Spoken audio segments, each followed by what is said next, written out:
52 বছর পর গভীর মহাকাশ জয় করে পৃথিবীতে ফিরল নাসার আর্টেমিস-2 মিশন।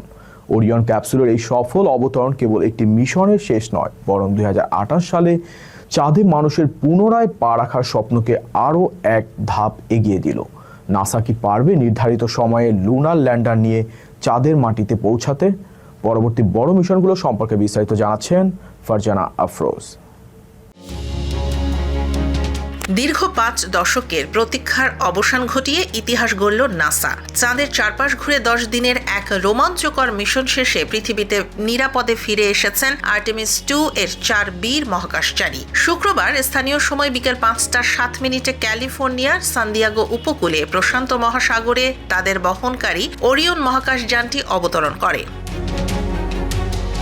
আর্টেমিস-2 ছিল 1972 সালের পর নিম্ন কক্ষপথের বাইরে প্রথম কোনো মানব মিশন। নাসা কর্মকর্তারা জানিয়েছেন, এই মিশনের সাফল্য তাদের আগামী মিশনের পথ আরও প্রশস্ত করেছে। পরবর্তী মিশন অর্থাৎ আর্টেমিস-3 বর্তমানে 2027 সালে পরিচালনার পরিকল্পনা করা হচ্ছে। এই মিশনে পৃথিবীর কক্ষপথ থেকে স্পেস এক্স বা ব্লু অরিজিনের চন্দ্রযানগুলোর সক্ষমতা পরীক্ষা করা হবে।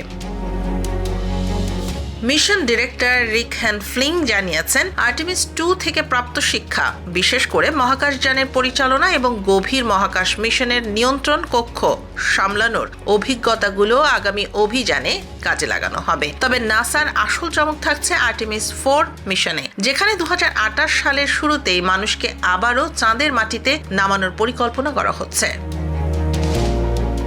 ওরিয়ন প্রোগ্রাম ম্যানেজার হাওয়ার্ড হু একটি আবেগপূর্ণ বার্তায় বলেন, ছোটবেলায় বাবার সাথে স্টার ওয়ার্স দেখে তিনি মহাকাশ জয়ের স্বপ্ন দেখেছিলেন। তিনি আশা করেন আর্টেমিস-2 মিশন সারা বিশ্বের শিশুদের অনুপ্রাণিত করবে মহাকাশ বিজ্ঞানে ক্যারিয়ার গড়তে এবং সব বড় স্বপ্ন দেখতে। নাসার এই সাফল্য প্রমাণ করে যে মানুষ আবারও তার সীমানা পেরিয়ে নক্ষত্রের কাছাকাছি পৌঁছানোর প্রস্তুতি নিচ্ছে। চাঁদে মানুষের স্থায়ী বসতি গড়ার এই লড়াই এখন কেবল সময়ের ব্যাপার।